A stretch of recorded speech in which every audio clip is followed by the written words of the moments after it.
What if the gods who shaped human civilization weren't divine at all, but visitors from another world? Long before the pyramids, before even the first cities rose from the earth, an ancient people carved their stories into clay, tales of celestial beings descending from the heavens, wielding power beyond comprehension. These were the Anunnaki, the enigmatic figures at the heart of Sumerian mythology, humanity's oldest known pantheon. Their legends, preserved for thousands of years on fragile cuneiform tablets, whisper of a time when gods walked among us, bestowing knowledge, ruling kingdoms, and perhaps even altering the very course of our evolution.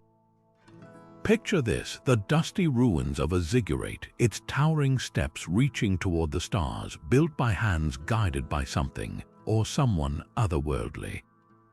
The Sumerians didn't just worship these beings, they lived alongside them, chronicling their deeds with meticulous detail. Who were the Anunnaki, really? Divine rulers, advanced extraterrestrials, or something even more extraordinary? Their origins are shrouded in mystery, their motives debated by scholars and seekers alike. Yet one thing is certain, their influence echoes through every corner of human history, from the laws we follow to the stars we still gaze upon in wonder. This is where our journey begins. Together, we'll unravel the secrets of these ancient astronauts, tracing their footsteps through crumbling temples and forgotten texts. We'll explore how their stories shaped empires, inspired modern theories, and left behind clues that challenge everything we thought we knew about our past. By the end, you won't just hear these myths, you'll feel them as alive today as they were 6,000 years ago. So let's step into the shadows of the Ziggurats and listen closely. The Anunnaki are waiting to speak. The Anunnaki weren't just gods to the Sumerians, they were cosmic royalty, a family of beings so powerful their very name means, those who from heaven to earth came. Imagine a celestial court ruled by Anu, the supreme sky god, whose throne hovered beyond the clouds. Beneath him stretched an intricate hierarchy of deities, each with dominion over forces of nature and human destiny. Enlil, the storm god, commanded the winds and the fate of kings. Enki, the cunning god of water and wisdom, shaped humanity from clay and gifted us with the arts of civilization. These weren't distant spirits to be worshipped from afar. The Anunnaki walked the earth, lived in opulent temples, and demanded offerings as tangible as the harvests they were said to bless. Yet not all gods shared their stature. The Sumerians spoke of another group, the Igigi celestial laborers who toiled like cosmic construction workers, maintaining the machinery of the heavens until they rebelled against their back-breaking duties. While the Igigi were akin to divine middle management, the Anunnaki sat at the top of the pantheon, issuing decrees that echoed through every ziggurat and city-state. They served as judges in the underworld, weighing souls in shadowy chambers, and as overseers of humanity, their watchful eyes tracking wars, harvests, and even the rise and fall of empires. What's striking is how vividly the Sumerians depicted their gods, not as abstract forces but as flawed, complex beings with rivalries and appetites. Enki might flood the earth in a fit of pique, while Inanna, the fierce goddess of love and war, schemed her way to power. This wasn't mythology as metaphor. To the Sumerians, it was history written in the stars, and when you trace their stories side by side with later Mesopotamian cultures, like the Babylonians who reshaped the Anunnaki into figures like Marduk, you begin to see a pattern: gods who didn't just inspire fear, but who demanded to be known. So why does this matter today? Because the Anunnaki weren't just deities, they were the original architects of order, the ones who handed down the first laws, the first technologies, even the first notions of justice. When a Sumerian king claimed his right to rule came from Enlil's divine seal, he wasn't offering poetry. He was invoking a system that tied heaven and earth together in an unbreakable chain of command. This wasn't mere worship, it was a covenant written in clay and blood. At the heart of Anunnaki lore lies a celestial mystery, their supposed home, a distant world called Nibiru. The ancient texts speak of it as a rogue planet, a wandering giant with an elongated orbit that brings it near Earth only once every 3,600 years.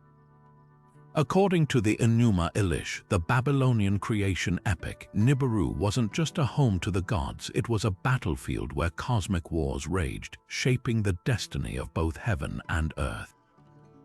The Anunnaki, fleeing turmoil or driven by ambition, crossed the void between worlds, descending to our planet with technology so advanced it might as well have been magic. Modern theorists like Ziggurat Sitchin took these ancient descriptions literally, proposing that the Anunnaki were flesh and blood extraterrestrials. In his controversial interpretation, Nibiru was a 12th planet in our solar system, its inhabitants mining Earth for gold to save their dying atmosphere. Sitchin's version paints the Anunnaki as genetic engineers, splicing their DNA with early hominids to create humanity as a slave race, a tale eerily mirroring Sumerian myths of humans molded from clay to serve the gods. While mainstream academia dismisses this as pseudoscience, the parallels are undeniably provocative. Could ancient texts preserve fragments of real contact with advanced beings, or were they merely poetic attempts to explain natural phenomena? Scholars of Mesopotamian religion offer a different lens. To them, the Anunnaki weren't aliens but personifications of natural forces, Enlil as the raging storm, Enki as the life-giving rivers, Inanna as the unpredictable passions of love and war. The Ziggurats were symbolic bridges between earth and sky, not landing pads for spacecraft. Yet even this view can't fully explain the Sumerians' obsessive precision in documenting celestial events or their sudden leap from hunter-gatherers to master builders. The truth may lie somewhere between a culture interpreting genuine or inspiring encounters through the only vocabulary they had, gods and monsters. What makes Nibiru's legend so enduring isn't just its sci-fi appeal, but the questions it forces us to confront. Why did cultures separated by oceans share similar stories of sky-born teachers? How did the Sumerians calculate planetary movements with such accuracy long before telescopes existed? Whether you see the Anunnaki as myth, metaphor, or something more, their legacy challenges us to rethink the boundaries between history and imagination. After all, in a universe as vast as ours, who's to say the truth isn't written somewhere in those broken clay tablets, waiting to be deciphered? High above the earthly realm of mortals, where the dome of the sky met the infinite cosmos, Anu reigned unchallenged, the celestial patriarch whose very name meant heaven. While other Anunnaki mingled with humanity, shaping cities and stirring wars, Anu remained aloof, his presence more felt than seen. His domain was the vast expanse beyond the clouds, a place of primordial power where the fabric of destiny was woven. Unlike Enlil, who governed the storms, or Enki, who nurtured civilization, Anu's role was one of ultimate authority, the silent arbiter who set the divine order in motion but rarely intervened directly. To the Sumerians, Anu wasn't just a god, he was the embodiment of kingship itself. Every ruler who claimed legitimacy did so by invoking his name, as if the right to govern trickled down from the heavens like sacred rain. The royal insignias, the decrees etched into stone, they all carried Anu's invisible seal. Yet curiously, despite his supreme status, he appeared less in myths than his fiery descendants. Why? Because Anu wasn't meant to walk among mortals. His power was too vast, his presence too destabilizing. When he did descend, as in the rare, cataclysmic tale of the Bull of Heaven sent to punish the hero Gilgamesh, the earth itself trembled at his wrath. The paradox of Anu lies in his duality, both absent and omnipresent. While lesser gods bickered over earthly affairs, he presided over the divine assembly, a celestial council where the fates of gods and humans were decided. His voice was the thunder that rumbled without words, his will the unspoken law behind every decree. Even his sacred city, Uruk, stood as a testament to this paradox, a place where his temple soared skyward, yet his presence remained enigmatic, veiled behind layers of priestly ritual. What's fascinating is how later cultures distilled Anu's essence. The Babylonians merged him with Marduk, reducing his role to a grandfatherly figurehead. But to the Sumerians, he was the axis around which the universe turned, the quiet force behind every whispered prayer, every royal proclamation. His legacy wasn't in dramatic miracles, but in the unshakable idea that some powers are too immense to fully comprehend, let alone depict. In that sense, Anu wasn't just a god, he was the silence between the stars, a reminder that the greatest forces are often the ones we feel rather than see. Among the turbulent skies of ancient Sumer, one deity's breath shaped the very fate of humanity, Enlil, the tempestuous lord of wind and storm. To the people of Mesopotamia, he was the invisible force behind both the gentle rains that nourished their crops and the hurricanes that flattened cities without warning. This duality defined him, a god who bestowed life with one hand while wielding destruction with the other. His most infamous act, unleashing the Great Flood, a deluge meant to wipe out mankind, sparing only the righteous Ziusudra or Utnapishtim in later Babylonian tales, who built an ark under Enki's clandestine guidance.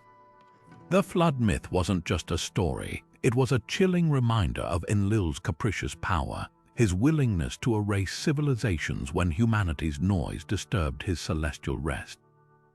Yet Enlil's influence extended far beyond natural disasters. As keeper of the tablets of destiny, sacred clay artifacts inscribed with the laws governing heaven and earth, he held authority even over other gods. These weren't mere religious symbols, they functioned like divine blueprints dictating the rise of kings, the outcomes of wars, and the turning of seasons. Whoever controlled the tablets controlled reality itself, and Enlil guarded them jealously, particularly from his cunning half-brother Enki. Their rivalry wasn't just petty squabbling, it was a cosmic struggle between order and chaos. Enlil, the stern enforcer of divine will, clashed constantly with Enki, the rebellious trickster who gifted humans forbidden knowledge. Their conflicts mirrored humanity's own tensions, the demand for obedience versus the thirst for independence. At the heart of Enlil's earthly domain stood Nippur, his sacred city. Unlike the Ziggurats of other gods, Enlil's temple, the Eka, was said to be a mountain house, a bridge between the earthly and divine realms. Pilgrims journeyed there for centuries, seeking his favor through rituals so precise that a mispronounced prayer could incur his wrath. The irony, a god who demanded absolute reverence was also one who embodied chaos. His storms could arrive without warning, his moods shifting like desert winds. What makes Enlil's legacy so compelling is how he embodies the paradox of divine power, both nurturer and destroyer, judge and executioner. Later cultures softened his edges, transforming him into figures like the Canaanite El or the biblical Yahweh. But in the earliest tablets, he remains raw and untamed, a force of nature who defies simple categorization. To understand Enlil is to understand how the Sumerians viewed their world, a place of breathtaking beauty governed by unpredictable, often terrifying forces. And perhaps that's why his echo lingers not just in ancient texts, but in every storm cloud that darkens the horizon, a reminder that some powers refuse to be domesticated. While Enlil ruled with the unyielding force of a storm, his brother Enki moved like water, fluid, cunning, and impossible to contain. If the Anunnaki had a rogue genius, it was him. God of wisdom, fresh waters, and the very breath of creation, Enki didn't just shape humanity from clay, he ignited the spark of civilization itself. His city, Eridu, wasn't merely a religious center. It was the world's first metropolis, a cradle of innovation where writing, agriculture, and law were said to have flowed from his hands like the Tigris and Euphrates he governed. The Sumerians called these divine gifts the Mi, sacred decrees encoding everything from kingship to basket weaving. Enki didn't just bestow them, he stole them. In one daring myth, he gets the god of war drunk to reclaim the stolen me for humanity, proof that his loyalty lay not with the heavens, but with the creatures he'd molded. This defiance reached its peak during the Great Flood. While Enlil plotted mankind's annihilation, Enki whispered to the righteous Ziggurats through a reed wall, instructing him to build an ark. It was an act of rebellion cloaked in secrecy, a gamble that risked divine wrath to preserve his greatest creation. What makes Enki unforgettable isn't just his intellect but his contradictions. He was a trickster who outwitted gods yet wept when his creation suffered, a patron of magic who prized rationality. Even his temple, the Abzu, embodied duality, an underground shrine where sweet waters mingled with the abyss, symbolizing both life's source and its darkest mysteries. Little wonder the Babylonians later renamed him House of Water, or that the half-fish sage Ons emerged from Persian Gulf waves to teach arts and sciences, echoes of Enki's legacy. Unlike distant Anu or tempestuous Enlil, Enki walked among mortals, dirtying his robes in the clay pits of creation. His fingerprints are everywhere, in the first plough, the first legal code, even the first brewery. While other gods demanded obedience, Enki asked questions. While they punished, he schemed for us. That's why his voice still whispers through history, not as a relic but as the original rebel with a cause. If Enki was the intellect behind humanity's creation, then Ninhursag was its heartbeat, the divine mother who breathed life into clay and fury into the wild. Known as the Lady of the Mountain, she wasn't just a gentle nurturer. She ruled the untamed highlands with the strength of a lioness and the wisdom of the earth itself. Her temple stood where the plains met the cliffs, a boundary between civilization and wilderness, mirroring her dual nature. While Enki shaped humans from mud, it was Ninhursag who pressed her hands into the mixture, infusing it with the spark of vitality. Together, they didn't just craft servants for the gods, they birthed beings capable of laughter, sorrow, and rebellion.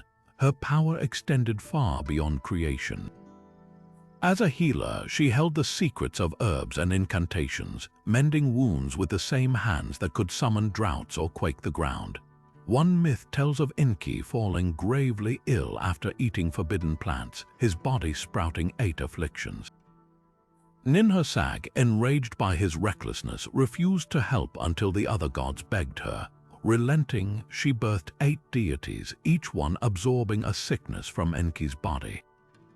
It was an act of divine alchemy, turning pain into life, proving her mastery over both destruction and restoration. Lions coiled at her feet in carvings, symbols of her untamed authority. Unlike the domesticated beasts of other gods, these creatures reflected her essence, fiercely protective yet capable of devastating fury. Farmers prayed to her for fertile soil, mothers for safe births, and warriors for her lion-like courage. Even her title shifted with the seasons, sometimes Ninma, exalted lady, other times Nintu, lady of birth, always adapting like the land she governed. Ninhursag's legacy whispers through time in unexpected ways. The Babylonians softened her into Belet Ili, a quieter maternal figure, but the Sumerians knew her truth, a goddess who roared as loudly as she soothed. In a pantheon of cosmic rulers and tempest gods, she remained the Earth's unshakable spine, reminding humanity that creation and chaos spring from the same sacred source. While the elder Anunnaki shaped the cosmos, a dazzling pantheon of younger deities carried their legacy into the realms of daily human experience.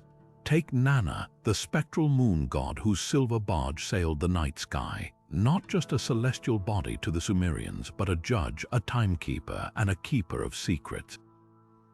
His cult center at wasn't merely a temple. It was a cosmic clock tower where priests tracked lunar phases to dictate planting cycles, legal proceedings, even the timing of royal coronations. Unlike the unpredictable storm gods, Nanna embodied the reassuring rhythm of time itself, his waxing and mirroring the cyclical nature of life, death, and renewal. Then there was Utu, the blazing sun god who straddled the horizon each morning with a saw in hand, not as a weapon but as a tool of justice. His rays pierced through lies like a courtroom spotlight, earning him the role of divine magistrate. Farmers prayed to him for fair weather, but merchants and lawmakers invoked him as the ultimate witness to oaths. His temples doubled as legal archives where contracts were sealed under his all-seeing gaze. The Sumerians didn't just worship Utu, they built their concept of truth around him, etching laws into stone steels with his symbol at the top, a reminder that justice, like sunlight, should fall equally on all. But no younger deity burned brighter than Inanna, the volatile goddess of love and war who defied every boundary. Crowned with the seven-pointed star of Venus, she ruled equally over battlefields and bedchambers, her cult in Uruk thriving on contradiction. One hymn paints her as a seductress luring lovers to ecstasy. Another shows her strapping on armor to march against mountain tribes, her most shocking act. Descending into the underworld to challenge her sister Ereshkigal's dominion, a harrowing journey that stripped her of every emblem of power until she hung lifeless on a hook.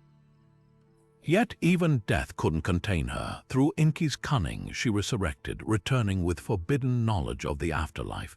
These younger gods weren't just reflections of nature, they were mirrors held up to humanity's deepest concerns. Nanna's lunar cults reveal how the Sumerians sought order in chaos, Utu's jurisprudence their hunger for fairness, and Inanna's duality their acceptance of life's entwined brutality and beauty. Unlike the distant elder Anunnaki, these deities lived in the marketplace, the bedroom, the courtroom, proof that for the Sumerians the divine wasn't abstract. It was the moonlight on a harvest field, the noonday verdict, the intoxicating rush of passion before battle. Their worship wasn't about transcendence, but about making sense of a world where joy and suffering were two sides of the same sacred coin. Before humanity walked the earth, the heavens roared with rebellion. The Ijigi celestial laborers tasked with maintaining the cosmic order had reached their breaking point. For countless ages they dredged rivers, tilled divine fields, and hauled stones to build the Anunnaki's temples, their backs bent under the weight of endless toil. The Sumerian tablets describe their revolt not with the flowery language of myth, but with the gritty realism of a worker's strike. When the Ijigi finally cast down their tools, they didn't petition the gods, they surrounded Enlil's temple like a storm, their fury shaking the foundations of heaven itself. "Our labor is crushing us," they shouted, their dust-choked voices echoing a truth the Anunnaki could no longer ignore. Even gods have limits. This was no minor divine squabble. The Ijigi's uprising exposed the fault lines in the cosmic hierarchy. The Anunnaki, accustomed to unquestioned authority, suddenly faced a dilemma: how to preserve their luxurious existence without the workforce that sustained it. Enki, ever the pragmatist, proposed a radical solution: fashion a new being from clay and the blood of a slain god, one strong enough to till fields yet docile enough to obey. Thus humanity was born, not as cherished children of the gods, but as a replacement labor force inheriting the Ijigi's burdens. The myth cuts deep, revealing uncomfortable truths about power, exploitation, and the price of order. Scholars read this story through multiple lenses. Some see it as an ancient allegory for class struggle, where the ruling elite, the Anunnaki, manipulate the lower tiers, the Ijigi, until rebellion forces innovation, humanity's creation. Others interpret it as a commentary on divine evolution. The moment lesser gods shed their manual roles to become overseers, mirroring humanity's own shift from hunter-gatherers to agricultural societies. The blood mixed into our clay is particularly telling, a symbol of sacrifice, yes, but also of inheritance. We carry divine essence, yet we're bound to servitude, a paradox etched into our origin story. What gives this myth enduring resonance is its raw relatability. The Ijigi weren't lazy, they were exhausted. Their demand for dignity mirrors every worker's protest throughout history, from Babylonian scribes to modern labor movements. Even the Anunnaki's response feels eerily familiar, outsourcing drudgery to a disposable underclass. Yet there's a twist. Humanity, designed to be slaves, eventually outgrew our chains, mastering the arts the gods once hoarded. Perhaps that's the ultimate subversion of the tale, not that we were made to serve, but that we were never meant to stay that way. The Ichigi's rebellion didn't just create workers, it set in motion a story of rebellion, resilience, and the slow, unsteady ascent from the mud toward the stars. The moment the gods decided to create humanity was no act of divine generosity. It was born from necessity, rebellion, and a desperate solution to an existential crisis. In the Atrahasis epic, one of the oldest surviving Mesopotamian texts, the origin story unfolds like a celestial labor dispute. The Ichigi, forced to toil endlessly for the Anunnaki, revolt against their backbreaking work, leaving the divine order in chaos. Enki, ever the innovator, devises a plan: mix clay with the flesh and blood of a slain god, specifically one who instigated the rebellion, to fashion a new being capable of manual labor but docile enough to obey. The imagery is striking, divine essence mingling with earthly mud, a fusion of the immortal and the mortal. When the first humans breathe life, they aren't elevated companions of the gods, they're replacements, inheriting the burdens the Ichigi refused to bear. The Enuma Elish, Babylon's grand creation myth, offers a darker twist. Here, humanity is crafted from the blood of Kingu, the defeated general of Tiamat's forces, mixed with dust. Marduk, the champion of the gods, executes Kingu as punishment, then uses his remains to fashion laborers, ensuring humans carry the taint of rebellion in their very veins. Both accounts share eerie parallels: clay as the base material, divine blood as the animating force, and humanity's purpose explicitly tied to servitude. But is this mere mythic symbolism, or could it hint at something more tangible? Zaccharia Sitchin's controversial interpretation takes these texts at face value, proposing that the clay was a metaphor for genetic manipulation. In his view, the Anunnaki weren't just gods but advanced extraterrestrials who spliced their DNA with early hominids, creating Homo sapiens as a hybrid workforce. The divine blood in this scenario would represent Anunnaki genetic material, engineered to produce intelligent but controllable laborers. Skeptics dismiss this as pseudoscience, yet the specificity of the ancient accounts, right down to the mixing of biological components, raises provocative questions. Why would a Bronze Age culture describe human origins in terms so eerily reminiscent of modern biotechnology? Mainstream scholars argue these myths are allegories for the dawn of consciousness, the moment humans became self-aware, bearing both the spark of the divine and the weight of mortality. The clay symbolizes our earthly origins, while the blood represents the intangible essence of sentience. In this reading, the stories aren't literal recipes but poetic explorations of what it means to be human, part animal, part transcendent, eternally torn between instinct and aspiration. The servitude motif might reflect early societies grappling with their dependence on the natural world, forced to till the soil, build cities, and appease forces beyond their control. Yet there's a third lens, the possibility that these myths preserve fragmented memories of real encounters.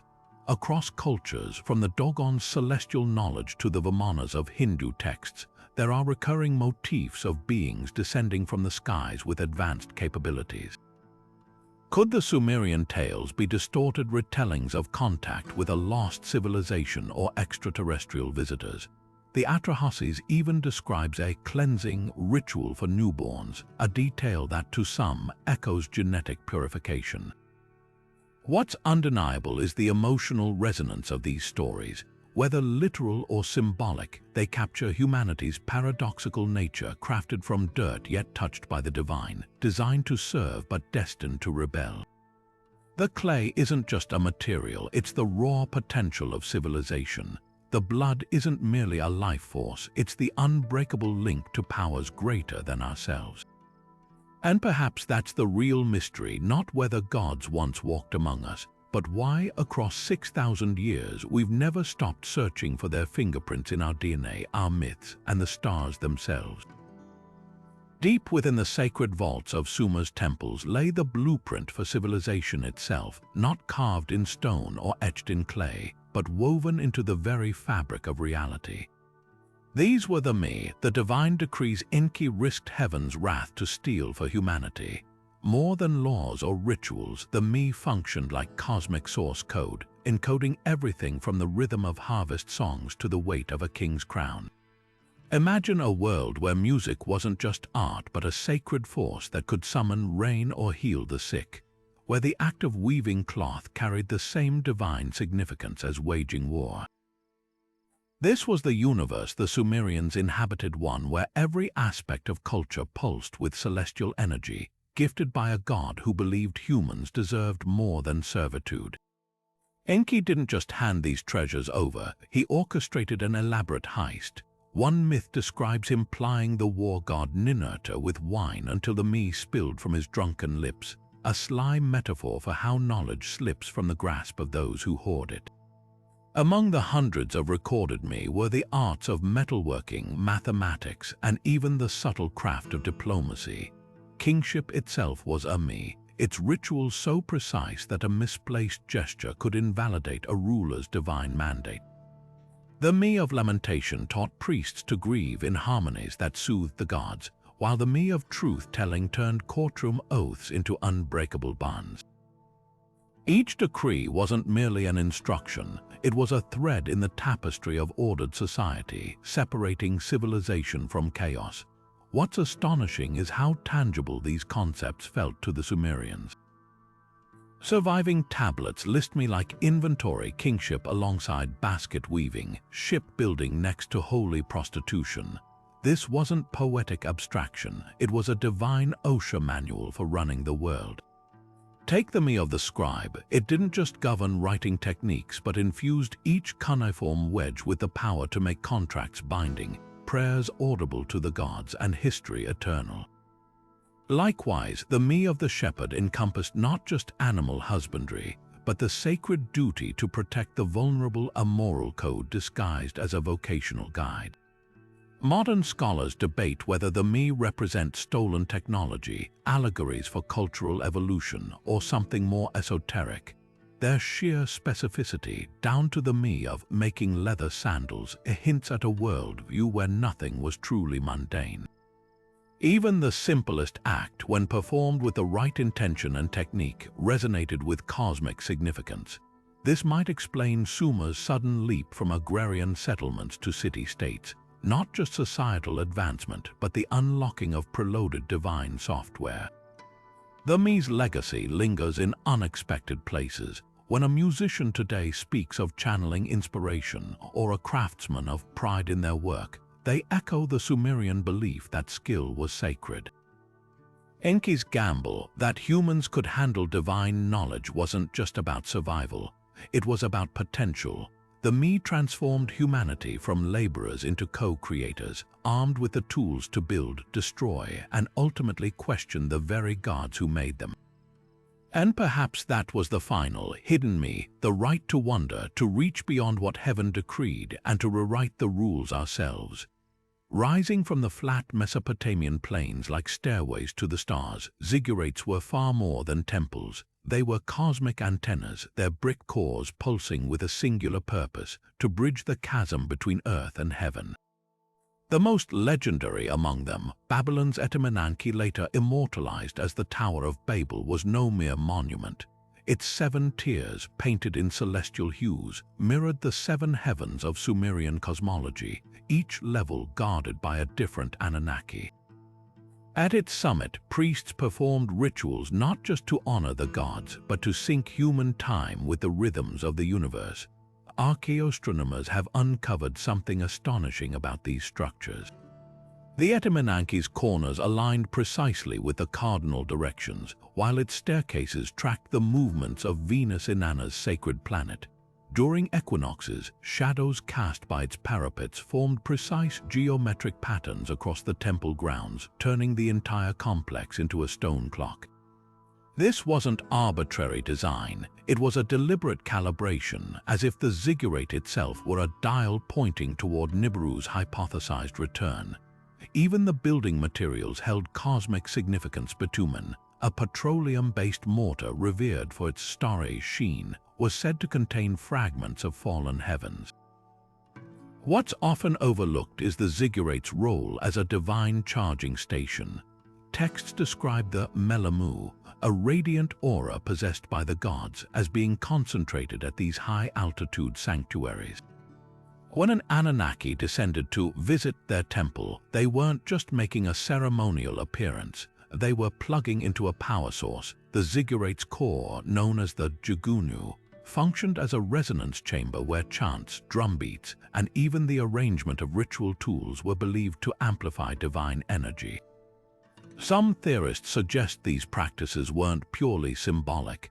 The stacking of mud brick layers alternating with reed mats created piezoelectric effects, a primitive form of energy harnessing that modern experiments have shown can generate measurable electrical charges. The Tower of Babel's biblical tale of linguistic chaos might hold a grain of mythic truth. Sumerian tablets hint that the Anunnakis' destruction wasn't divine punishment, but a cataclysmic failure of communication, not between humans but between Earth and the Anunnaki.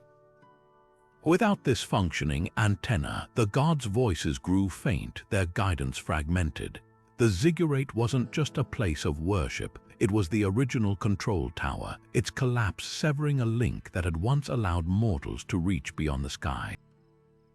Today, as satellite dishes scan the cosmos for extraterrestrial signals, we're rebuilding the same dream on a planetary scale, a proof that the urge to touch the divine, or whatever lies beyond it, is written as deeply in our DNA as the stories of those who first stacked bricks toward the stars. The floodwaters rose not with the gentle patter of rain, but with the fury of gods betrayed. Across Mesopotamia's dusty plains, 3 civilizations carved the same cataclysm into clay, each version echoing with unsettling parallels. The Sumerians called their survivor Ziggurats, the Akkadians named him Atrahasis, and the Hebrews immortalized him as Noah. But beneath these names throbbed a singular terror, the Anunnakis' wrath unleashed. In the earliest version, etched onto crumbling Sumerian tablets, Enlil's rage wasn't sparked by human sinfulness, but by sheer noise. Humanity's cities had grown too loud, their bustling populations drowning out divine rest. The gods, it seems, valued silence over survival. Enlil's solution was as brutal as it was final, a deluge to scrub the earth clean. Yet his brother Enki, ever the dissenter, couldn't bear to watch his creations perish. Here's where the myths reveal their genius. Enki didn't openly defy Enlil's decree. He subverted it through dreams, appearing to Ziggurats not as a radiant deity, but as a voice whispering through the reeds of a riverbank. He delivered coded instructions: build an ark but call it a storage vessel. Load it not with livestock but with grain and treasures. The deception was exquisite, a divine conspiracy hidden in plain sight. The Akkadian Atrahasis epic deepens the intrigue. Here, the flood isn't just punishment, it's population control. Humanity's fertility had outstripped the gods' expectations, their numbers straining the natural order. Enlil sends drought, then plague, then famine, each time thwarted by Enki, who teaches Atrahasis to counter the calamities. Only when these soft methods fail does Enlil resort to total annihilation. The stakes escalate like a celestial chess game, with Enki always one move ahead. Compare this to the biblical Genesis account, where Yahweh's wrath stems from moral corruption. Noah's righteousness spares him, but Mesopotamian survivors aren't chosen for virtue, they're pawns in a divine power struggle. Ziggurats and Atrahasis owe their lives not to piety but to Enki's cunning. The ark itself differs starkly. Noah's divinely specified dimensions create a floating sanctuary, while Mesopotamian versions describe hulking, unwieldy cubes, more submerged warehouses than graceful vessels. What chills most isn't the water but the aftermath. In the Epic of Gilgamesh, when the flood ends, the gods swarm the sacrifice Utnapishtim offers like flies. They're starving not for food but for worship. Without humans to tend their temples and fill their altars with offerings, the Anunnaki face existential hunger. It's a revelation that upends everything. Humanity wasn't just saved by a rogue god's mercy. We were saved because the gods needed us. The flood myths aren't about destruction at all. They're about mutual dependence, the fragile pact between creators and created. And somewhere in those muddy waters, a truth surfaces. Even gods can make mistakes, and sometimes rebellion is the only path to survival. In the shadowy depths where even gods feared to tread, Inanna, queen of heaven, fastened her crown of lapis lazuli and prepared to cross a boundary no deity had ever breached, the gates of the underworld. This wasn't just a myth, it was a cosmic power play disguised as a sisterly visit. Ereshkigal, Inanna's elder sibling, ruled Ker, the land of the dead, with an iron grip. While Inanna danced in sunlight, worshipped with music and roses, Ereshkigal presided over silent ghosts and dust. Their rivalry wasn't petty jealousy, it was the tension between life and death itself, a duality the Sumerians understood all too well. What makes Inanna's descent so electrifying isn't just her audacity, it's the meticulous ritual of her undoing. Before stepping through the first of 7 gates, she paused. Here, the myth reveals its genius. At each threshold, the gatekeeper demanded a piece of her divine regalia. First her crown, symbolizing sovereignty. Then her lapis necklace, her breastplate, even the golden rings from her wrists. By the final gate, Inanna stood naked, stripped not just of ornaments but of identity itself. This wasn't mere humiliation, it was a reversal of the sacred marriage rite where she'd been adorned as a bride. In the underworld, one entered not through celebration but through surrender. Ereshkigal's response was swift and brutal. She fixed her sister with the eye of death, hanging Inanna's lifeless body on a hook like cured meat. For 3 days and nights, the goddess of love and war became a slab of rotting flesh. A shocking image that shattered Mesopotamian taboos around depicting deities as vulnerable. Yet this grotesque detail held profound meaning. Inanna's corpse mirrored the drying husks of grain stored in Sumerian silos, a metaphor for the barren months when the earth itself seemed dead. Her resurrection, engineered by Enki's cunning, wasn't just personal triumph. It mirrored the agricultural cycle where seeds die in winter only to sprout anew. But beneath the seasonal allegory lurked darker themes. Inanna's journey exposed the precariousness of divine power. Even gods could be unmade. Her choice to send her husband Dumuzi to the underworld as her replacement revealed the brutality underlying her compassion. Some tablets suggest Dumuzi had failed to mourn her, others that he'd grown arrogant in her absence. Either way, his fate underscored a chilling truth. In the Sumerian worldview, life demanded sacrifice. The myth also crackled with gendered tensions. Ereshkigal, often portrayed as monstrous, was merely enforcing the rules of her realm. Inanna, though radiant, violated boundaries. Their conflict reflected societal anxieties about female power. Both were queens, both were feared, yet only one could rule the heavens. The story's afterlife is as fascinating as the tale itself. The Babylonians rewrote it as Ishtar's descent, softening the horror but keeping the cyclical theme. Modern feminists reclaimed Ereshkigal as a symbol of repressed feminine rage, while psychologists framed Inanna's ordeal as an archetype of ego death and rebirth. Yet the oldest lesson remains the most potent. True power isn't just about rising, it's about surviving the fall. Every spring, when the Tigris swelled with melted snow, Sumerian priests reenacted Inanna's return, her myth woven into the very soil that fed them. 6,000 years later, her story still whispers a challenge to descend into our own darkness and emerge transformed. Beneath the glittering cities of Sumer yawned Ker, a realm so desolate it made death itself seem merciful. Here, in this sunless expanse where bread tasted like dust and rivers ran with bitterness, Ereshkigal ruled not as a gracious host but as a prison warden of souls. Unlike the lush underworlds of later myths, Kur offered no paradise, no punishment, only an eternity of listless existence. The dead, stripped of memory and vitality, hung like tattered shadows in its cavernous halls. Even feasts turned to ash in their mouths, a cruel echo of the life they'd lost. Yet this wasn't chaos, it was a meticulously ordered void, governed by 7 towering gates and the cold logic of inevitability. The Anunnaki's role here was starkly different from their celestial duties. In Kur, they became judges, their divine authority twisted into something far more ominous. Texts describe them gathering in the Ganzir, the underworld's shadowy courtroom, to weigh lives not by virtue but by deeds. A shepherd who'd honored the gods might receive a slightly less dusty corner of the abyss, while oath breakers faced the gaze of error, a spectral force that gnawed at their intangible forms. Yet there was no fiery hell, no salvation, only degrees of monotony. This wasn't morality theater, it was bureaucracy in its bleakest form. Ereshkigal herself embodied Kur's paradoxes. As the elder sister cast into the depths after the universe's division, she was both victim and tyrant. When the fertility god Nergal stormed the underworld to claim her throne, their violent courtship ended not in his victory but in a twisted partnership.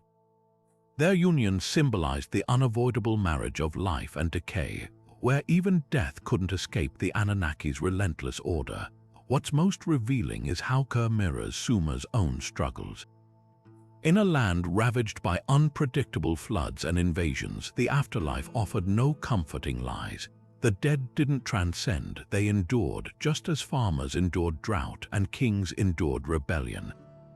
Even the gods couldn't sweeten this truth. When Enkidu, Gilgamesh's friend, described his underworld visions in the epic, his words weren't prophecy, they were warning.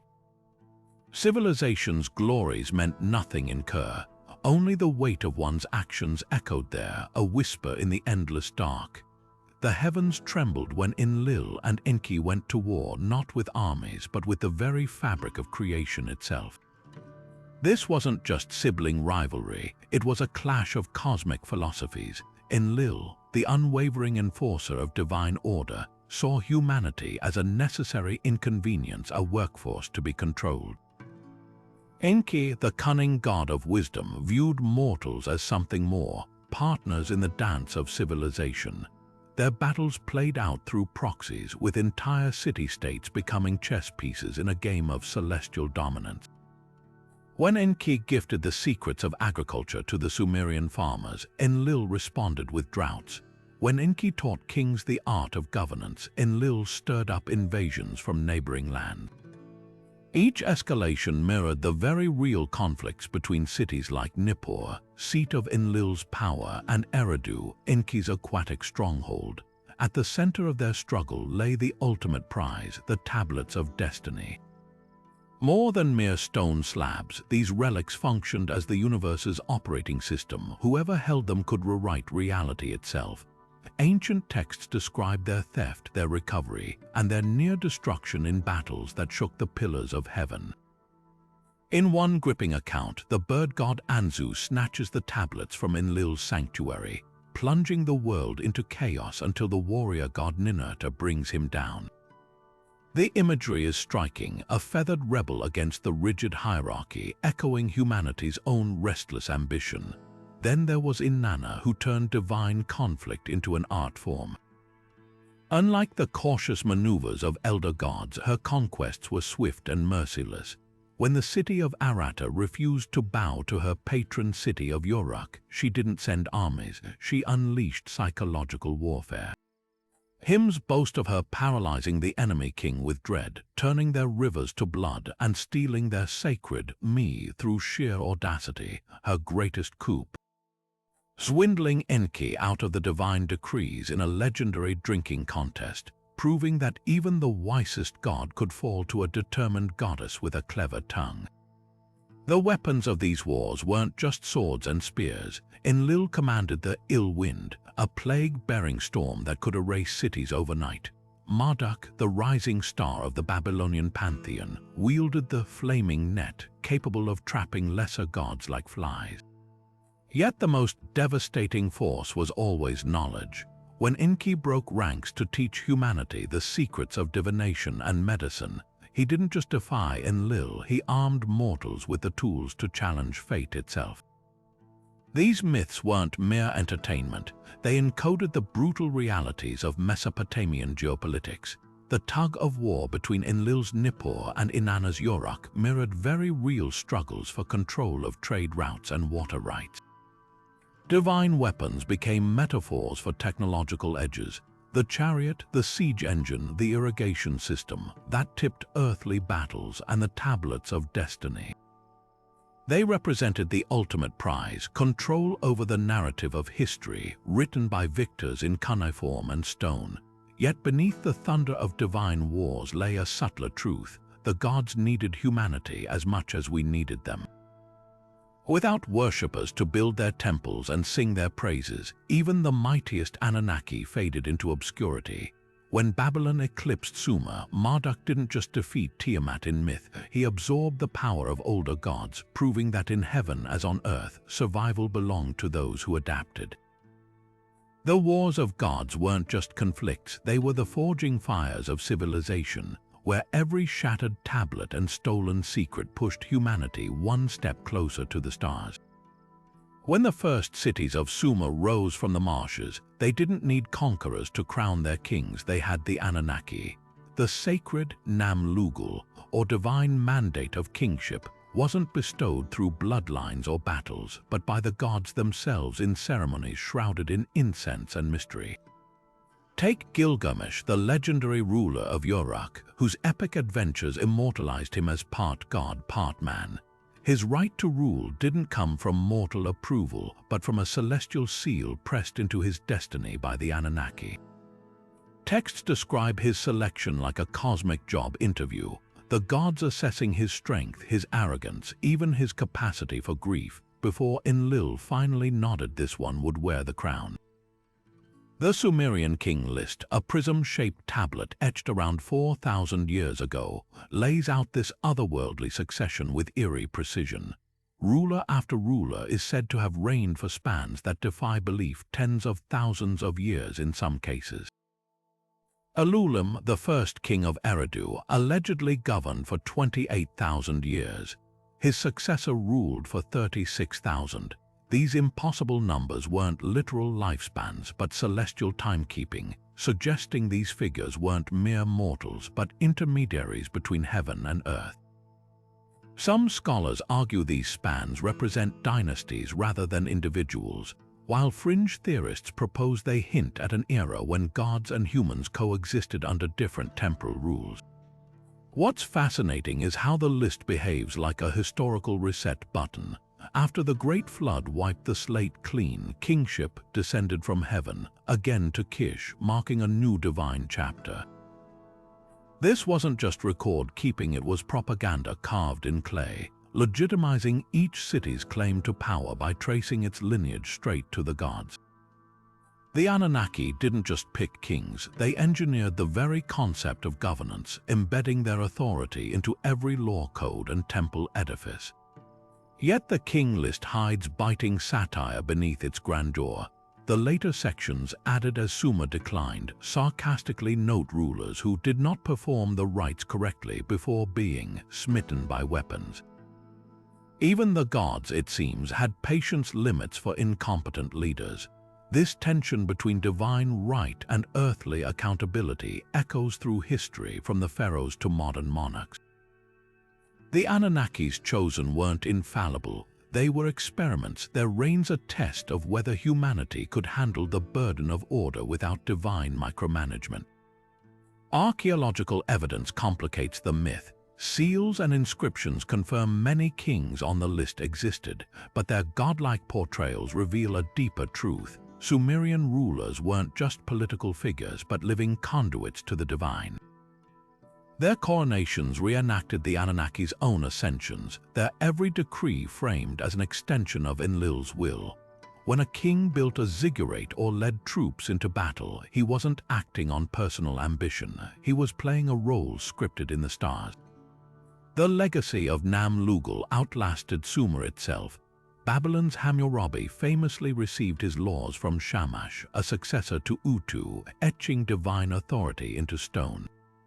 Even today, when leaders claim their power comes from a higher calling, they're channeling that ancient Sumerian whisper, "True authority never belonged to us." It was always on loan from forces beyond our understanding. Perhaps that's the real lesson of the king list. Its exaggerated reigns aren't just myth-making. They're a mirror held up to our own hunger for legitimacy. In a world where rulers rise and fall like floodwaters, the idea that someone, somewhere, once held power for 28,000 years isn't just fantasy. It's comfort, a reminder that chaos is temporary and order, if the gods will it, might yet return. By the time Babylon rose to power, the Anunnaki had undergone a celestial rebranding, one that mirrored the shifting tides of earthly politics. The Akkadians and later the Babylonians didn't simply adopt Sumer's gods, they remade them in their own image. At the heart of this transformation stood Marduk, once a minor deity of thunderstorms, now catapulted to supremacy in the Enuma Elish, Babylon's grand creation epic. Here, the old order crumbled as Marduk dismantled Tiamat, the primordial ocean, reshaping her corpse into the heavens and earth. But this wasn't just cosmic storytelling, it was theological propaganda, a divine coronation for Babylon's ascendancy. Enlil, Sumer's unchallenged storm god, was quietly demoted, his authority folded into Marduk's burgeoning resume like a conquered city's tribute. The Enuma Elish's revisions were as bold as they were calculated. Where Sumerian myths depicted the Anunnaki as a council of equals, the Babylonian version centralized power under Marduk's scepter. Even Anu, the once supreme sky father, became a figurehead, his throne reduced to ceremonial status. This wasn't just religious evolution, it was a mirror of Babylon's own imperial ambitions. When Marduk claimed 50 titles absorbing the roles of older gods like Enki's wisdom and Shamash's justice, it echoed the Babylonian king's consolidation of city-states into a single empire. The message was clear, as above, so below, yet the contrasts with older Sumerian texts are striking. In the original Atrahasis, humanity's creation was a labor-revolt solution brokered by Enki. The Enuma Elish reframed it as Marduk's magnanimous afterthought, with humans fashioned from the blood of a rebel god to serve as divine servants. Even the flood myth got a political spin. Sumerian Ziusudra survived thanks to Enki's subterfuge, but the Babylonian Utnapishtim owed his salvation to Enki's Akkadian counterpart, acting under Marduk's tacit approval. Every tweak served to reinforce hierarchy, both divine and mortal. What's fascinating is how these changes reveal the Anunnaki's fluidity. Ishtar, the Akkadian Inanna, retained her fiery persona but gained new domains as Babylon's patroness of war. Ereshkigal's underworld became more bureaucratic, its judges now answerable to Marduk's court. Even the Ijigi were rewritten, no longer rebellious laborers but Marduk's loyal celestial army. This wasn't mere syncretism, it was a celestial coup, with old gods either absorbed or erased to fit the new world order. Scholars still debate whether these shifts reflected genuine belief or cynical statecraft. The Enuma Elish was recited annually at Babylon's New Year festival, its verses reinforcing the king's divine mandate. Yet the survival of older Sumerian cults in rural areas suggests the Anunnaki never fully surrendered their original forms. Like reflections in a rippling river, they shimmered between identities: Sumer's collective pantheon one moment, Babylon's imperial court the next. This duality makes their legacy so compelling. When archaeologists unearthed libraries like Ashurbanipal's at Nineveh, they found Enuma Elish tablets stacked alongside ancient Sumerian hymns, proof that even Babylon's editors couldn't completely silence the older voices. The Anunnaki didn't vanish, they adapted, their stories evolving as empires rose and fell around them, and perhaps that's the ultimate testament to their power. Not as fixed deities, but as mirrors held up to humanity's endless reinvention of itself. Acharya Sitchin's theories burst onto the scene like a meteor, flashy, disruptive, and impossible to ignore. At the heart of his controversial ancient astronaut hypothesis stood three radical claims: that the Anunnaki hailed from a rogue planet called Nibiru, that they genetically engineered humans as gold mining slaves, and that Sumerian tablets held the literal blueprints for these cosmic interventions. His 1976 book, The 12th Planet, wasn't just reinterpretation, it was revolution, recasting dusty cuneiform inscriptions as eyewitness accounts of extraterrestrial contact. The Nibiru narrative, Sitchin argued, wasn't myth but astronomy. He pointed to the Enuma Elish's description of a celestial body with an elongated orbit, interpreting it as proof of an undiscovered planet crossing into our solar system every 3,600 years. Modern astronomers have searched in vain for such an object, with most dismissing it as impossible given gravitational effects on neighboring planets. Yet Sitchin insisted Sumerians knew its trajectory, even depicting it on cylinder seals with precise astronomical details. Here's where scholars balk. The winged disk, symbols he identified as Nibiru, more commonly represent solar deities or Venus. The astronomical precision he admired in Sumerian texts, likely observational, not extraterrestrial, their meticulous star charts emerged from agrarian needs, not alien tutors.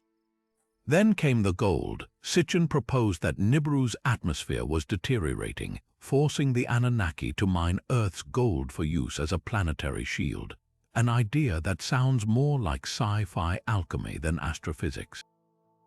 Gold's reflective properties are real, but the quantities needed to stabilize an entire atmosphere would dwarf Earth's reserves. More damningly, Sumerian texts never mention off-world gold mining. The metal they prized was terrestrial, used for temple adornments and elite status symbols, not cosmic repair projects, but it's Sitchin's genetic engineering claims that sparked the fiercest debate. He translated passages about the Anunnaki mixing clay with blood to create humans as evidence of DNA splicing, specifically blending Homo erectus with Anunnaki genes. Academics counter that clay symbolized primordial matter in Near Eastern creation myths, not literal genetic material. The blood of a god likely referred to divine essence, not chromosomes. Even the term Sitchin, rendered as primitive worker, Lulu, more accurately means human or mixed one, with no connotation of forced labor. Assyriologists like Michael Heiser have dissected Sitchin's translations line by line, noting fundamental errors.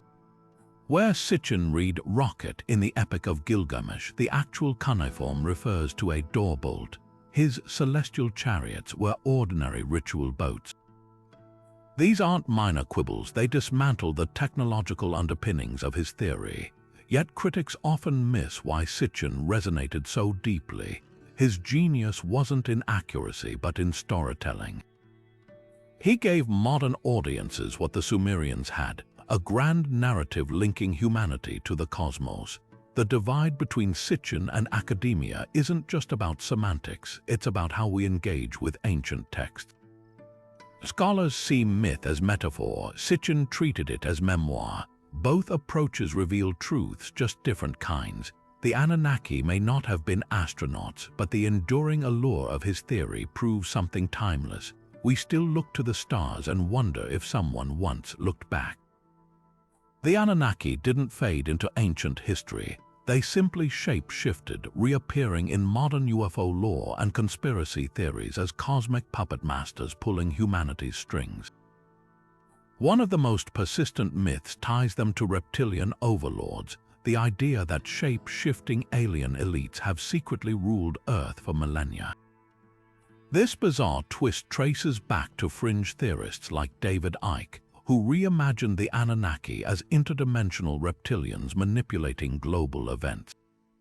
While Sumerian art does depict serpentine deities like Ninhursag, the leap to a global reptilian conspiracy says more about modern paranoia than ancient texts. Yet the connection persists, fueled by viral videos alleging reptilian eyes in politicians and celebrities, proof of how easily ancient symbols mutate in the digital age. Then there's Nibiru, the phantom planet at the heart of doomsday prophecies. Sitchin's rogue world became a staple of catastrophe cults, with self-proclaimed prophets warning of its apocalyptic return. YouTube algorithms amplified these claims, blending grainy NASA footage with CGI asteroids to prove Nibiru's approach. The irony: the Sumerians themselves never predicted planetary collisions. Their fears centered on divine wrath, not celestial mechanics. Modern Nibiru panic reflects a deeper anxiety, the dread of forces beyond our control, whether gods or gravity. Hollywood couldn't resist these cosmic threads. The 1994 film Stargate reimagined the Anunnaki as parasitic aliens posing as Egyptian gods, their advanced tech mistaken for divinity. Though factually loose, the premise tapped into a real cultural fascination. How might advanced beings manipulate human belief? TV's Ancient Aliens took this further, splicing cuneiform translations with speculative CGI, turning the Anunnaki into interstellar engineers. Even video games like Assassin's Creed and XCOM wove their lore into storylines, blending history with sci-fi. What's revealing isn't the accuracy of these portrayals, but their endurance. The Anunnaki evolve because they represent a primordial question. Are we alone in crafting our destiny, or have unseen hands guided us all along? Whether as reptilian tyrants or doomed astronauts, their legacy endures, not in clay tablets, but in our collective hunger for mysteries older than time. The dusty ruins of Sumer hold more than just crumbling bricks. They're littered with artifacts that whisper of the Anunnaki's lingering presence. Take the famous Anunnaki reliefs from the Assyrian palace of Nimrud, now housed in the British Museum. These intricate carvings show towering figures with unmistakable wings and horned crowns, handing what appear to be a pine cone and a bucket to kneeling humans. Mainstream archaeologists interpret these as symbolic objects, tools for ritual purification, but ancient astronaut theorists see something else entirely. Advanced devices, perhaps even genetic modification tools, passed from godlike beings to their creations. The truth may lie in between. The pine cone, a recurring motif across Mesopotamian art, could represent the pineal gland, a nod to enlightenment, or simply the sacred cedar trees of Lebanon prized for their resin. Yet the precision of these carvings, with their eerie similarities to modern descriptions of ancient astronauts, keeps the debate alive. Then there's the Baghdad Battery, one of archaeology's most tantalizing enigmas. Discovered in 1936 near the ruins of Ctesiphon, this 2,000-year-old clay jar contains a copper cylinder and an iron rod, eerily resembling a primitive galvanic cell. When filled with an acidic substance like vinegar, it could theoretically generate a small electric charge. Was this a forgotten Anunnaki technology, a tool for electroplating gold, as some fringe researchers claim? Skeptics counter that it's more likely a storage vessel for sacred scrolls, with the metal components merely reinforcing the jar's structure. But the absence of wires or clear practical use leaves room for speculation. If it was a battery, who taught the Mesopotamians this technology, and why? The answer might be lost to time, but the artifact lingers as a silent challenge to our assumptions about ancient innovation. Cylinder seals offer another puzzle. These small, engraved stone tubes, rolled across wet clay to leave intricate impressions, often depict scenes that defy easy explanation. One particularly controversial seal, VA243, shows a figure standing beneath a radiating star-like object surrounded by celestial symbols. Some interpret this as an Anunnaki god receiving wisdom from the heavens, while astronomers note the symbols closely match the positions of planets in our solar system, knowledge the Sumerians shouldn't have possessed without telescopes. Even more striking are seals like BM89115, where humanoid figures grasp what look like handheld devices with antennae, their postures suggesting communication or measurement. Are these merely ritual objects, or could they hint at lost technology? The scholarly consensus leans toward symbolism, divine rods of authority, not gadgets, but the precision of these depictions keeps alternative theories simmering. Perhaps the most hotly debated artifact is the Weld-Blundell prism, a 4,000-year-old cuneiform list detailing Sumer's kings with reigns stretching into absurd millennia. Mainstream historians dismiss these timelines as mythic hyperbole, a way to glorify early rulers, but when paired with sites like Göbekli Tepe, a 12,000-year-old temple complex whose builders left no clear transition from hunter-gatherers to architects, it forces a reckoning. How did the Sumerians suddenly master astronomy, mathematics, and city building? The absence of smoking gun evidence like futuristic machinery doesn't rule out the possibility of outside influence. After all, if an advanced civilization interacted with early humans, their tools might have been indistinguishable from magic or simply eroded into unrecognizable fragments over millennia.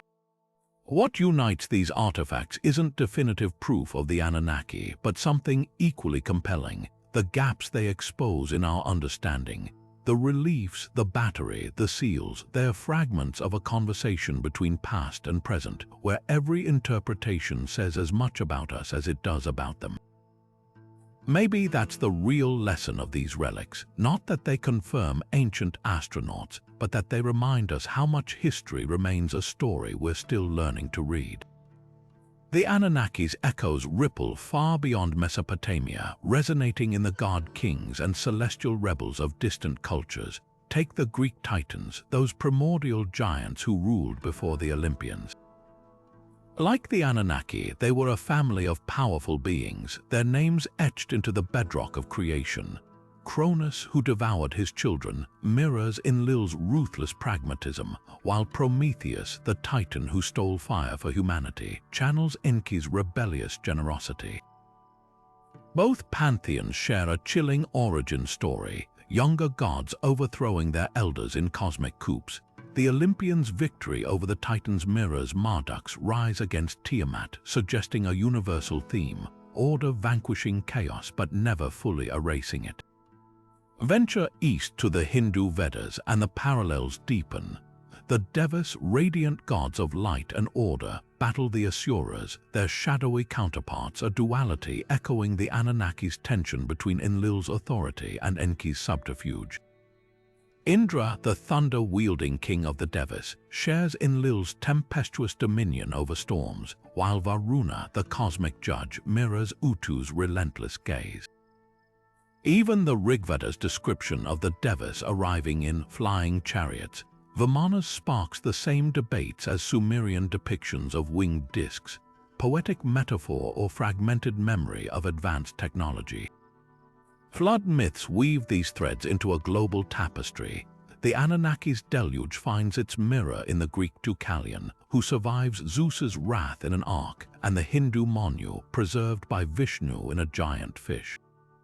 But the similarities go deeper than survival. In each version, the flood isn't just punishment, it's a reset. The Babylonian Utnapishtim, Genesis's Noah, and the Mayan Popol Vuh survivors all emerge into a world scrubbed clean, entrusted with divine knowledge to rebuild. This recurring motif hints at something profound: a collective memory of catastrophe, or perhaps a shared psychological archetype, the fear of divine abandonment and the fragile hope of renewal. What makes these connections so electrifying isn't just the overlap but the divergences. The Anunnaki's flood stems from humanity's noise, while Yahweh's arises from moral decay. The Titans are imprisoned in Tartarus, but the Asuras remain active adversaries, reflecting cultural attitudes toward chaos.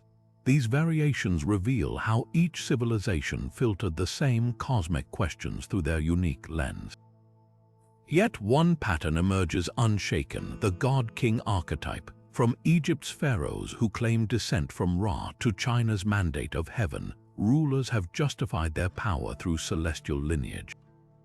The Sumerian king list, with its antediluvian rulers reigning for millennia, finds eerie cousins in Hindu yugas and biblical patriarchs living centuries.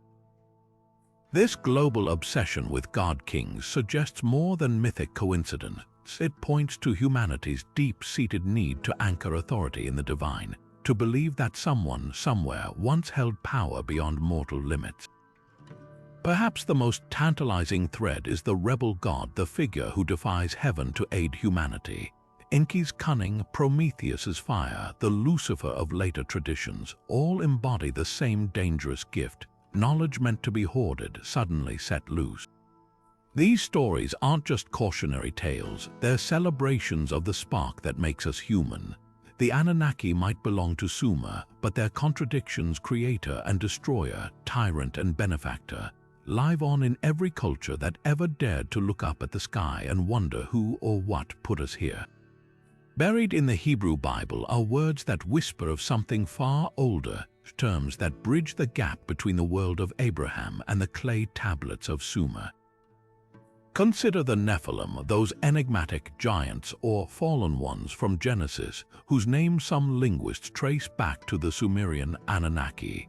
The connection isn't explicit, but the consonants dance suggestively, NFL meeting at NN. Then there's the Hebrew Anakim, a race of towering warriors descended from the Nephilim, a name that seems to echo the Anunnaki's own reputation as those who descended. These linguistic breadcrumbs hint at a deeper, perhaps deliberate, borrowing. The Sumerian word dingir, meaning god or celestial, even mirrors the Semitic root el, used across Mesopotamia and Canaan for divine beings. Coincidence or evidence of a shared cosmic vocabulary stretching back to humanity's first cities? But language isn't the only thread tying these worlds together. The biblical tale of the Watchers, angelic beings who interbred with humans, birthing a race of giants, reads like a distorted reflection of Sumerian myths where the Anunnaki mingled with mortals. The Dead Sea Scrolls amplify this, describing the Watchers teaching forbidden arts like metalworking and astronomy, much like Enki gifting the me to humanity. Even the flood narrative follows an eerily similar arc. Divine beings displeased with their creations, a righteous survivor warned in secret, and a cataclysm meant to wipe the slate clean. The parallels are too striking to dismiss as mere chance, but what do they actually prove? Scholars split sharply on this question.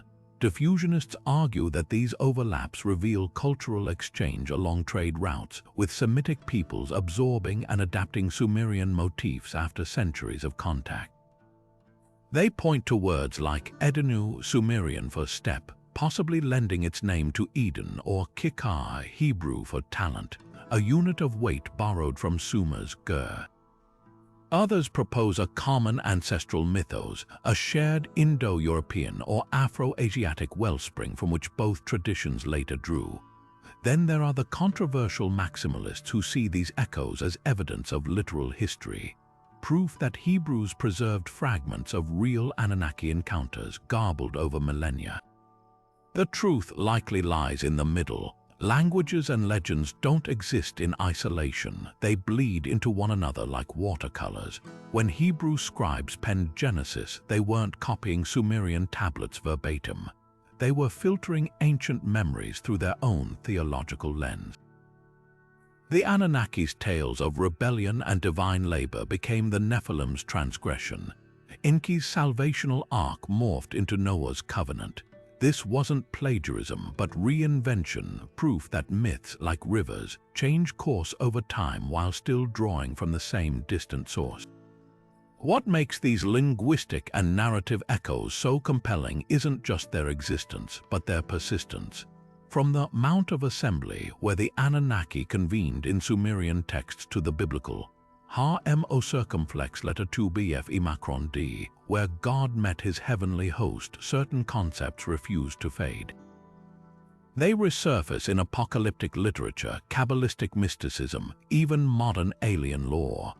Whether through shared ancestry, cultural collision, or something more mysterious, the Anunnaki's shadow lingers, not just in excavated ruins, but in the very words we've used for millennia to describe the divine, the fallen, and the inexplicable.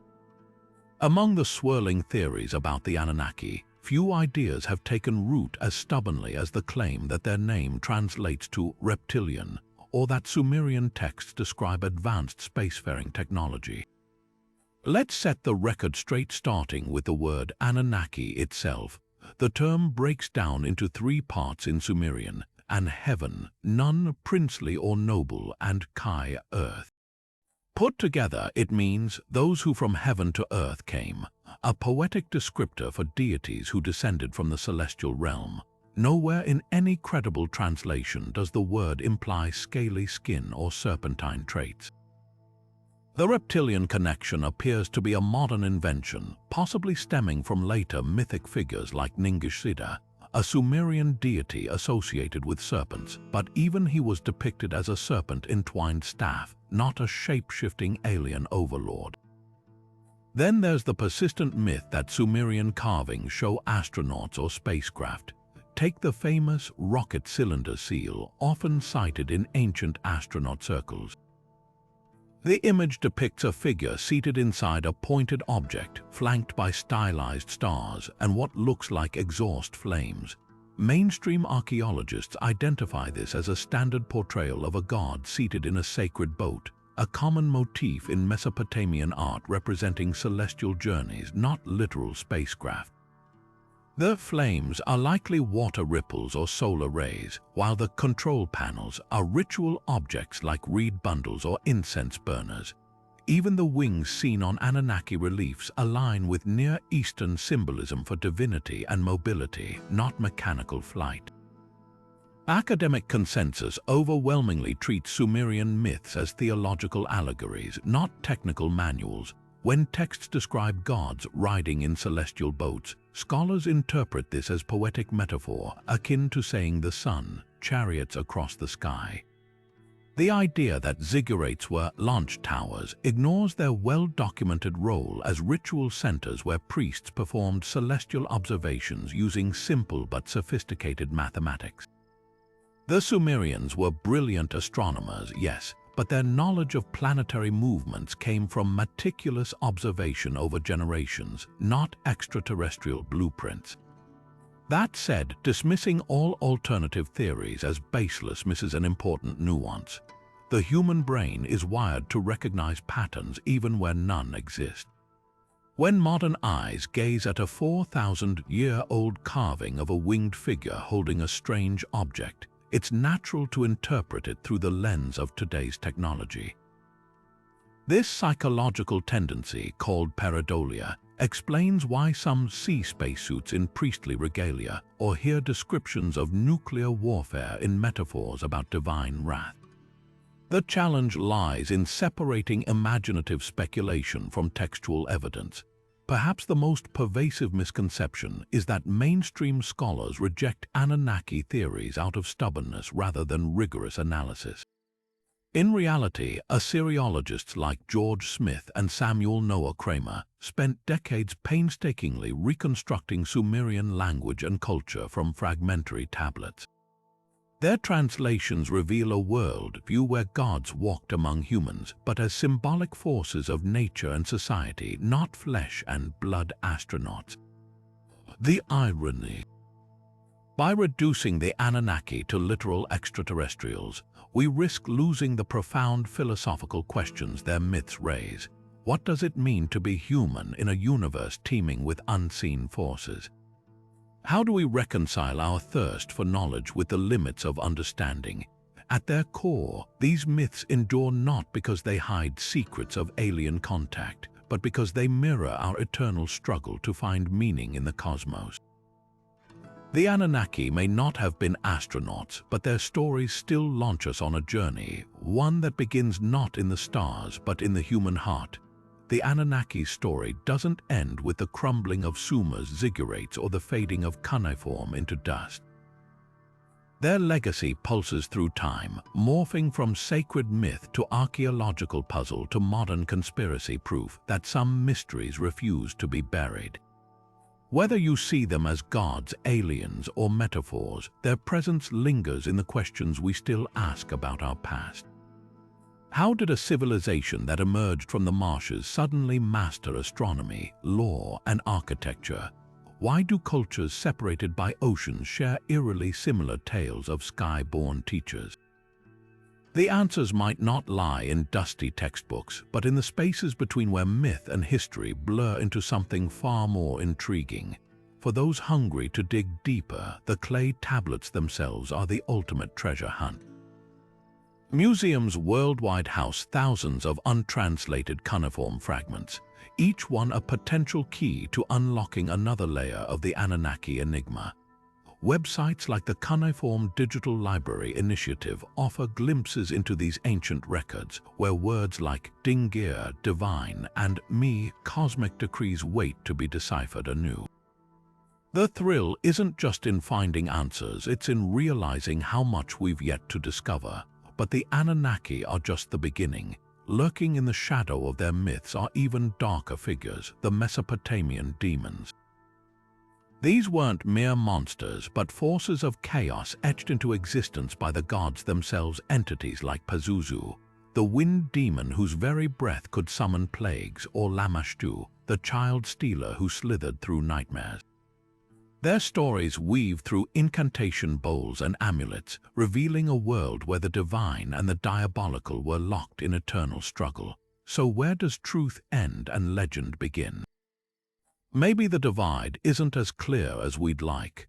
The Anunnaki's greatest gift might be the questions they leave us, invitations to keep searching, keep wondering, and keep our eyes on the stars. After all, the next broken tablet could hold the clue that changes everything. Until then, the past remains alive, whispering its secrets to those willing.